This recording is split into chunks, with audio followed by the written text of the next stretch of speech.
This week's episode of the Productivityist podcast is brought to you by Transpose. Head over to productivityist.com/transpose to learn all about what Transpose can do for you and what data management really should be. You can storage manage your information using powerful searches, over 30 smart data fields, and there's Kanban, there's calendar, table views, analytics, and so much more. Plus, there's the Academy, where you can learn a lot from the people who have built Transpose from the ground up. Head over to productivityist.com/transpose to learn more, or listen on, because during this episode, I'll dive even deeper into what Transpose can do for you. For now, let's get on with the show.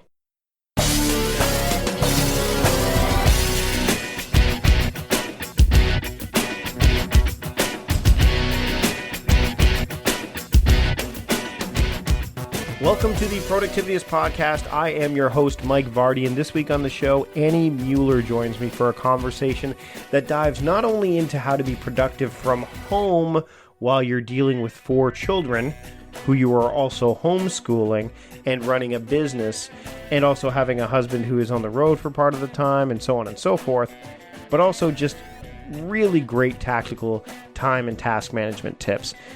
So even if you don't fall into the category of, hey, I'm not a stay-at-home mom or a stay-at-home parent, that, you know, these rules will not apply to me, there is something that Annie has to offer. There's a lot that Annie has to offer here in this conversation with me that will help you propel your productivity to greater heights. I've been looking forward to talking to Annie for some time now.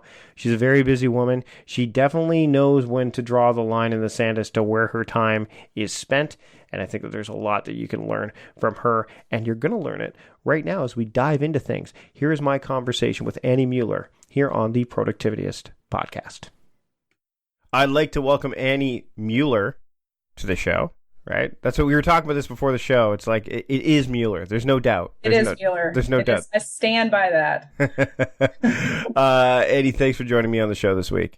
Well, thanks, Mike. It's great to be here. So I've been following your work for a long time. I know you've been on, I'm going to put some other links of you being on other podcasts. You've been on the Productivity Show with Asian Efficiency. You've been, how does it feel? Like you're in a space where, and I'm going to just get right at it because I've talked to Laura McClellan about this before, where there's not a lot of women that write about this stuff. No. It's hard to find. And I used to get the gears a lot, and I still probably do every once in a while. Like, where are all the women guests? Why? And again, I asked Laura this question. I'll jump right in and ask you this question. Why do you think that might be the case? I think that there's a little bit of a stigma where women are supposed to be touchy-feely, pretty emotionally driven more so, and productivity tends to just be very analytical. It's all about tracking and measuring and focusing and knowing what you're doing. And I think the stigma is obviously wrong, that how you think about things and go for things is very much personality-based, not gender-based at all. But I think for so long, that's how we've kind of divided the sexes and what we think we're good at, that you're just geared that direction from the beginning. So you might be steered, girls might be steered towards more feely expressions, maybe more artsy type things, and the guys tend to be sent the other direction, even from young ages. And all that stuff's kind of crumbling down now, but I still think that a lot of women just don't feel really comfortable being really open about the fact that they're maybe not what's seen as the typical woman. Right. Yeah, Laura Laura was talking to the same effect. And I think that what's interesting is that when you go to your site, and you've got a lot of stuff going on. This is just one aspect of it. Like Freakishly Productive is the website I'm going to drive people towards. Because you don't just talk about, it's not just about the, touchy-feely stuff. Heck, I write about that stuff. Right, everybody does. It's not just a woman thing. No. That's just perception. No, but you've got a lot of great how-tos there. You got the how-tos, you got systemization, you've got lists. I mean, you've got a nice wide swath of thing. And one of the things I wanted to ask you about was the idea of energy levels, categorizing your work in energy. This is something that I'm a big believer in. Why? And I think, I don't want to put words in your mouth, but something tells me kids might play a role in the energy level thing. I think you might be right. Yeah, Yeah, I mean, there are huge energy fluxes, and I've seen that in kind of a big picture point of view. Like we have 4 kids, my husband and I, ranging from age 4 to 9. So boom, we just kind of did that really fast. Well, after the birth of each child, I mean, you're drained physically, emotionally, not just me, but my husband too. Your life's on hold. Energy goes way down. And at each of those times, I've pulled way back from work and hobbies and social stuff and just focused on being at home with the kids, doing that. And then, a few months later, as sleep comes back to your life, hopefully, you peak in energy too. And that same kind of thing happens during the day. And I think kind of seeing that and flowing with it as much as you can is so important, because I know that every time I try to force myself to do really focused work or be super productive when I'm at one of those low energy times, it just backfires. And I get so frustrated with myself. And then I get frustrated with the kids, and I get frustrated with my husband and like the neighbor and everybody, because I'm trying to do something that really is impossible and unfair to me and to everybody. So I keep I keep messing up on that, because I make my little to-do list for the day and I want to get through it, darn it. But I'm finding that it's better if I'm at the end of that energy time to just let it go, tackle it the next go round, and do better. Where do you find your energy is primarily driven? Is it morning? Is it evening? Like, where do you find that? I mean, I know for myself, and I've talked about this before, is that the adage again with kids, and you mentioned Laura Vanderkam on your blog, and we follow in the similar. Obviously, we're in similar circles. My thought process, I'm a night owl. You probably read about that. I know I've talked about it. My thought process is kids get up in the morning at around 6 o'clock. If I'm up in the morning trying to do work, there's a paradox of choice. Well, do I let them stay up because they're going to be up in an hour anyway, or do I just send them back to bed? Whereas me being the night owl, if I'm up at 12:30 working on something and my son gets out of bed, I'm like, go to bed. Like there's no. So what are you? Are you the morning? Are you the night? Or do you find that you shift back and forth? Like how do you reconcile that? I have tried to be a night person because my husband is a night person, and he routinely will stay up till 1 or 2 in the morning working on stuff. And I'm like, oh, I'm going to do that. This is such quiet time. And the kids, no, I can't do it. My brain is mush after 10 p.m. I try to write things and it's like fox potato over and over again. It's terrible. So I just don't I read at night. I maybe walk on the treadmill. That's the only thing I can accomplish at night. So I am the morning Nazi in our house, and God forbid those kids should come out of their rooms before like 7:30, because I will ever so lovingly insist that they go back to bed. And when they were babies and toddlers, obviously you can't enforce that sort of thing, so I didn't try. And there were some times of great frustration there for me when I did. But they're all since we homeschool our kids, we don't have to like get up and get them on the bus at a certain time in the morning. So we start school a little later in the morning, so they have a later bedtime and a later wake time. And we have the freedom to really arrange our schedule that way. And it works out great for us. Meal planning is important because it prevents us from being a disappointed wreck when dinner time comes around and we have no clue what to make, or even if we have the ingredients to make the meal. It's a time and a money saver, but most importantly, it frees up valuable brain space. Creating a meal plan prepares us for the week to come and gives us peace of mind that we're organized and can feed ourselves and our family. That's why I do it, and that's why Plan to Eat helps me do it. Your subscription includes access to the Plan to Eat website and fully featured mobile apps on iOS and Android. And Plan to Eat gives you the tools to clip and organize recipes from any website, the ones your family loves and that fit your dietary preferences and needs. And you can create a meal plan around your schedule. Then what happens is the Plan to Eat software automatically creates an organized shopping list based on your plan. So sign up for your free trial at plantoeat.com/timecrafting. That's plantoeat.com/timecrafting. The coupon will be automatically applied to your account and can be used when you're ready to subscribe. It's valid for new customers only. Give Plan to Eat a try today. All right, we're going to take a break from the show now to talk about our sponsor this week, Transpose. Now, Transpose is a great way to manage your data because you can search it and create solutions for yourself, whether it's using some of the solutions that are in the public community or whether you've created them yourself. You can create web forms, you can create recipe books, you can create so much more with Transpose. It's a phenomenal tool, and it allows you not just to store your information, but manage it. And I know a lot of people are probably using another tool that can do this. And it's a tool that's probably been in the news a bit. And I love tools that can do this, but what Transpose does, it's so different, is first off, it dials down the noise. You have customized filters that let, if you're working with a team, see things that are only relevant to them. You can really have some smart searching going on. There's advanced text analytics that are built in there, structured fields, so you can find what you're looking for in seconds. And I know that searching is such a powerful tool. My friend Steve Dotto talks about search being the big thing for him when it comes to a tool like Slack or a tool like any tool that he wants to use to be more productive with. Search is so powerful and important to him. And the other great thing about Transpose is that you can work offline and from anywhere. So whether you're using the web-based application, whether you want to use an iOS version, you can have your CRM there. You can even use your to-do list on there if you want. I don't, but you could. You could have Kanban sorting of projects. One of the things we've been doing is with the building of courses and stuff that we're working on, is that Transpose is acting as a great place to do that kind of groundwork. And the nice thing about a tool like Transpose is that it's got so many things that it does, and it really can do so many things well that I'm lowering my learning curve for so many other tools. That you've probably noticed over the past few months that we've gotten away from writing about apps in particular at the blog.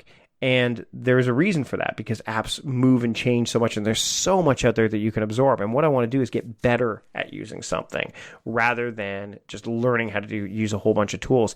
And the academy that Transpose offers, Transpose 101, as well as the YouTube videos that you can watch just on their YouTube channel, really help you get more out of Transpose every single day. Now, there are pricing plans, but the basic one is free. You get 10 solutions, 2 gigabytes of storage, and up to 2 collaborators per solution. Plus, you can export the records to a CSV file. That's the basic, but you could go Prime if you want. You want a membership card? Pay annually. You get all the benefits of Prime monthly, which includes public and private solutions, unlimited, storage, unlimited, collaborators, unlimited, white label web forms and solutions, white labeled PDFs and reports, third-party business integrations, which is such a huge thing for a lot of people, and then exporting records to Excel and PDF. You get that annually at $12.49 per month. Plus, if you do the annual pricing, you'll also get 2 months for free. You'll get the membership card, like I mentioned, the access to Transpose meetups, and a 1-hour consultation and setup call. Now, if you only want to pay per month and forego the membership card and those other extra bonuses, it's $14.99 a month. Now, think about it. If you use a tool like Transpose and you find a way to use it, and there are ways to use it for multiple things that you're probably paying multiple apps to take care of right now, you're not going to be out of pocket. And I'm a big believer in supporting a tool, in paying for an app if you want it to stick around. $14.99 a month for the solutions and the productivity that Transpose has to offer is a drop in the bucket. So I would check out what Transpose has to offer. Again, head to productivityist.com/transpose, which is what I said off the top of the show, and check it out. You can learn a lot about what it can offer you, because really, when it comes down to being productive, you want to have one place that you can go. You want to know where your data is, you want to find it, and you want to deal with it. And Transpose allows you to do that time and time again. I'd like to thank Transpose for sponsoring this week's episode of the Productivityist podcast. And that's all I got to say. There's a lot there, but man, there's a lot to love about Transpose. Now let's get back to the show. Actually, that shifts us into a nice territory that we've never really talked about on the show before, but as a parent of 2 kids, and I've often kind of talked about the idea that what happens with kids when they go into school is that they go from being really task-oriented to time-oriented. They shift to the other end of the spectrum. Yes. Is that, like, why did you decide to do homeschooling, and how do you manage to do that and still do the stuff that you need to do for your own, career and for your own work? Well, I should probably confess right now that my house is never clean. The laundry is never done. So, something has to give. Right. That's what I've discovered, right? You can only juggle so much. And like we were mentioning earlier before the show, during the school year, you make certain priorities on producing, on working. And during the school year for us, I'm focused on schooling the kids, and I'm focused on getting my work done. And the house is kind of whatever. We tackle it on the weekends. During the summer, excuse me, we do lots of projects and try to catch up. And that works for us. As far as why we started homeschooling, I was homeschooled myself. And for me, it was a really great experience because I got to just own my education. I hate wasting time, is probably obvious since I'm in the productivity area. and I didn't have to waste time. I could get through the work as quickly as I could. I could really arrange things once I got into high school the way I wanted to and pursue lots of different interests. It worked great for me. So I really wanted to give that to my kids. And what we do as far as homeschool is a lot more open-ended and casual and exploratory, I think, than what my mom did. She was very much curriculum. She was a former teacher. But I think we all take what we're given and build on it. And I love that I can see my kids, we cover our basics, we cover our subjects, and then they get to dive into stuff that they're into. Right now, my oldest two are really into Minecraft. So my husband is teaching them how to code and like build mods. And I don't even know all the stuff that they're doing. I haven't touched Minecraft. It seems like the super time suck. That I know that there's some value there. And everyone says, oh, well, they learn about this. I'm like, yeah. See, my kids go to school, public school. Yes. Mm-hmm. So I'm like, well, they get home, so it'd be interesting. So your husband works from home too, I take it. He does. Well, he's in sales, so he's home like 2 or 3 days of the week and on the road the other 2 or 3. So you have both of you are essentially working on this together, which is, I think, important. Right. It is important. I mean, there's no way that I could pull off the homeschooling thing and the working thing if he weren't involved, and he is, which is great. So I can kind of plan, hey, we're going to do this big science exploration that goes across, along with what we've been reading this weekend, and he'll get all into it and pull all his stuff out. And like with the Minecraft thing, they're into that. So he's teaching them how to code from that because that's something he really wants them to learn. So, just find an interest and spin off on something that's actually a useful skill. Hopefully, that one definitely is. Now, when your 4-year-old goes to kindergarten, the long walk isn't there either of like crying or anything like that. Like, right. Your youngest just goes, all right. They're still crying. They're still crying. Let's talk a little bit about the idea of your to-do list. So you already talked about you put together your little to-do list. Right. And I know you're being very glib when you said little. There's no way it's little based on, who you're working with, how you have to deal with. But I would imagine that little is probably you've become more realistic about what you can accomplish in a day, right? Yes, so much. A big shift for me in probably the last year, 2015, something I really learned is that the long to-do list does not work. What works is figuring out the routine tasks that always build towards the goals that I'm always pursuing. And that's really been my focus for the last year is just building those daily habits. So literally like today, there are like 3 things on my to-do list. That's really it. I've got a client thing to do. I've got a special school thing to work on with the kids. That's all I've got going on. But in the course of my day, I've got these routines built that I just depend on to help me move forward in kind of the long-term projects, the things that aren't one-off tasks. And that's the structure of my life. I don't always hit all those things every day, but that's always the goal. And even if I hit them, say 75% of the time or 50% of the time, there's still movement forward there in those big things like writing a book or keeping up with my blog or networking or, taking the kids to cool stuff or whatever it is. So you leave yourself gaps, basically. Yes, you got to have gaps because you're never going to live up to your high achievement standards. At least I'm not. Maybe some people do, but I don't. Now, what about the stuff that you think about? The stuff that, we've all heard about the idea of capturing. I do it. How do you reconcile that? Do you basically say, okay, I'm going to capture this stuff and then it's going to go in a place where it incubates until I'm ready to do it? And if so, what's the tool that you use to make that happen? I am a pen and paper girl. So I get my little notebook, whatever I find. I do kind of bullet journal hack system, but I'll start at the beginning of the week and throw down kind of my weekly schedule. And that's when I really make my big to-do list. And again, I try to limit it. Like for the whole week, I'll usually do like a work to-do list of about 10 items and then a everything else to-do list of about the same. And in the morning, I'll sit down and kind of go back, see what I did yesterday. I make all my notes in here. I'll kind of have a daily page going, which sometimes it extends to, multiple pages, depending on what I'm taking notes on, what I'm working on. And I just through the week will refer back to my kind of weekly list and break it down and pull out the 1 or 2 or 3 things that I want to focus on for the day and follow my routines and fit those in those open blocks. And, it doesn't all get done. Usually there's always a couple of things that don't, but I'm learning that if I keep moving forward with this system, I'm always making progress. I'm staying ahead. So it's okay if I'm still rolling things over to the next week. And really, you don't work in terms of, mode or context because, location really is you have a location. Right. Really, it's a single location. So really, it's energy level that drives. You get to kind of ask that question, what do I feel like doing right now? What's appropriate? Right. And that's where I've really put a lot of thought into how I structure my day with my routines to follow my natural flow of energy. And then I have certain things blocked out, in the afternoon, maybe I'm going to sit down and finish up like my editing work that's not so high energy. Whereas in the morning, I'm always going to have a block of work that's going to be dedicated to writing or drafting or things that are, strategizing, whatever it is that I need to work on at that time that's more focused, high energy. And then in between those two blocks of time is when I do school with the kids.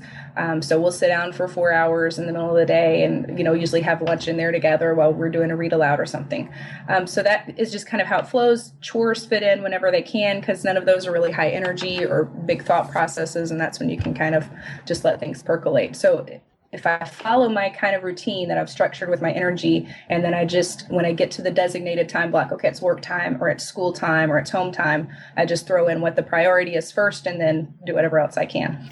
Now, let's pretend that you don't get to do what you get to do all the time, like so many other people think that they don't get to do. I want to be clear. Everyone has a choice. It's just, often we don't feel that we do. So you take what you do, and I'm sure you've come across this before, and you have the person that says, oh, well, that must be nice for Annie. It must be. How would you apply this to someone who has like the 9-to-5 situation? Like, how do you take what you do and say, okay, because there are people out there that have as many kids as you do, some more, and are like, well, that's all well and fine, but I send my kids off to school, I go to the office from 9 to 5. Like, have you ever been in a situation like that where you've been, you aren't the boss of, you don't have complete control over your day, like you do more or less? I'm going to be clear about that now. Sure. Yeah. Yes, I have, and I hated it, and that's why I won't do it again. We're right there. We're right there together. Right? Yes. But I do have to say, the struggle to control your time, it's always there. The feeling that it's controlled by other people is one of the main things we have to fight. And it took me a long time to realize that I was the only one who owned my time. And I could make every excuse. I've got, because I work from home and I homeschool, of course, all my friends and neighbors think that I just sit around on the couch, right? And am available. I'm sure you have that sometimes too, right? So there's always people trying to take our time, not maliciously, just because they don't know what we have going on. And, we all have structures to work within. We all have limits. For me, it's 4 kids who feel like they can, run into my office at any time.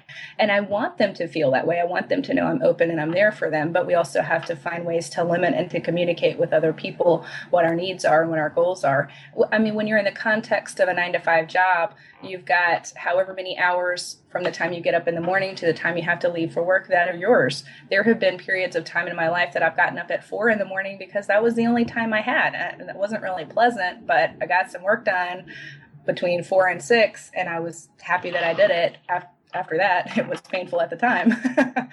And then there's evening, and during that 9-to-5 time, maybe when somebody else, quote, owns your time, you can still structure and prioritize with your energy levels to do your most important work first, or whenever your high energy time is.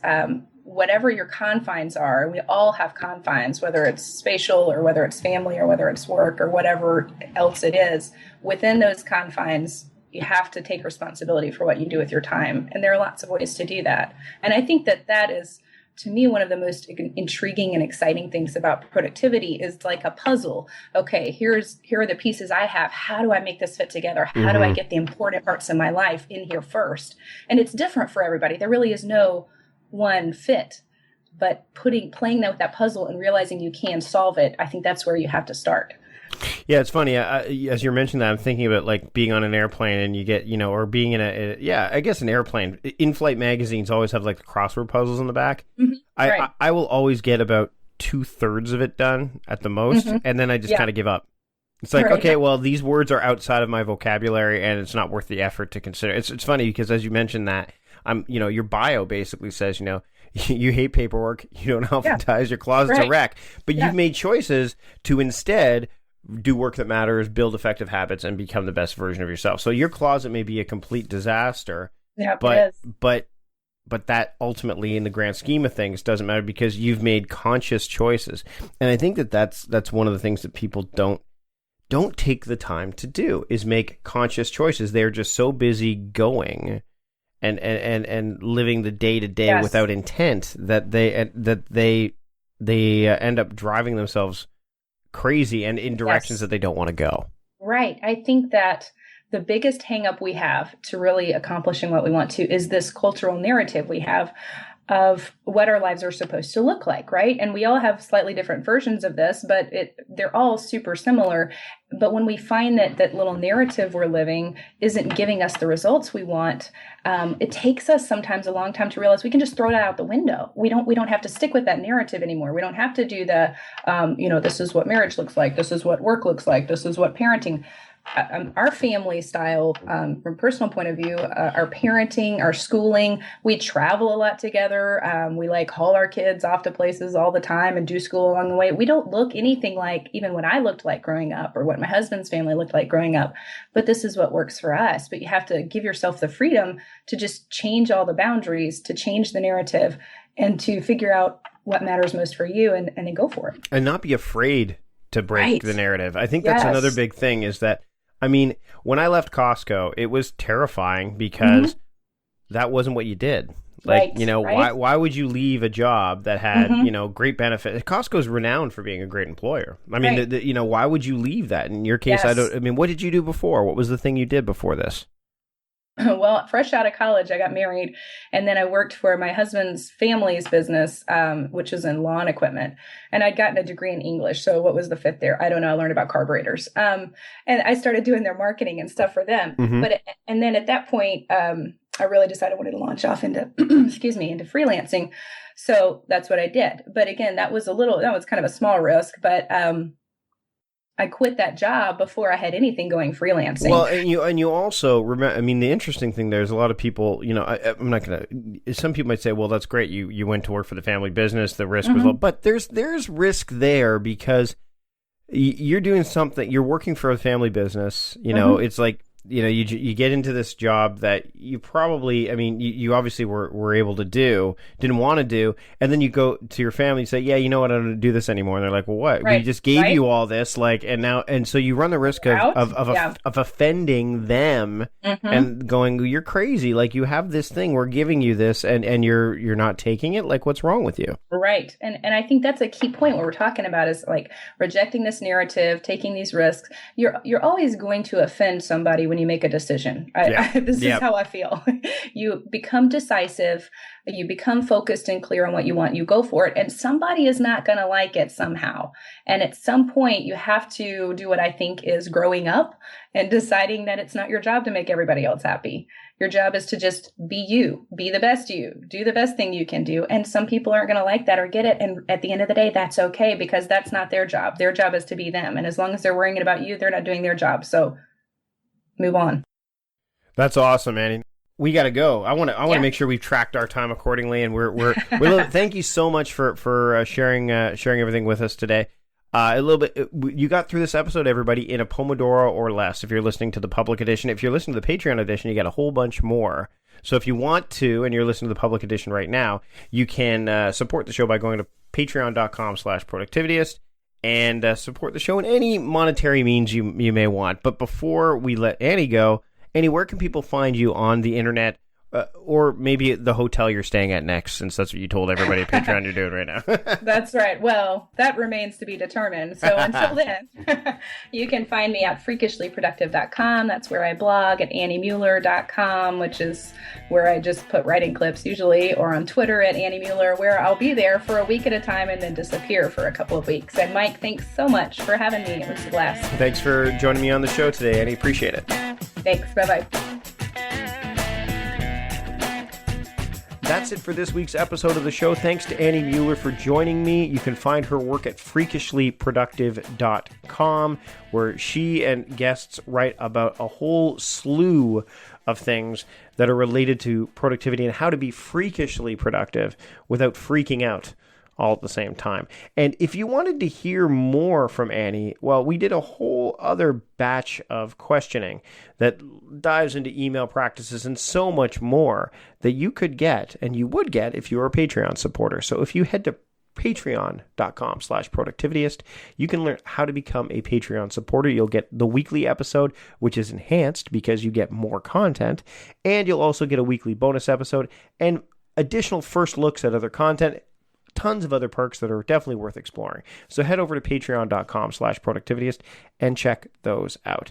Until next time, I wanted to thank all of you for listening. I want to thank Transpose for sponsoring this week's episode of the podcast. Head over to productivityist.com/transpose and learn how you can make data management, all your data management, even better with solutions that you've created and that others have created that you can use for yourself. Again, productivityist.com/transpose. Big thanks to Transpose for sponsoring this week's episode of the podcast. Big thanks to Annie Mueller for joining me. And big thanks to all of you for taking the time out of your busy day to listen to me as we talk about productivity here on the Productivityist podcast.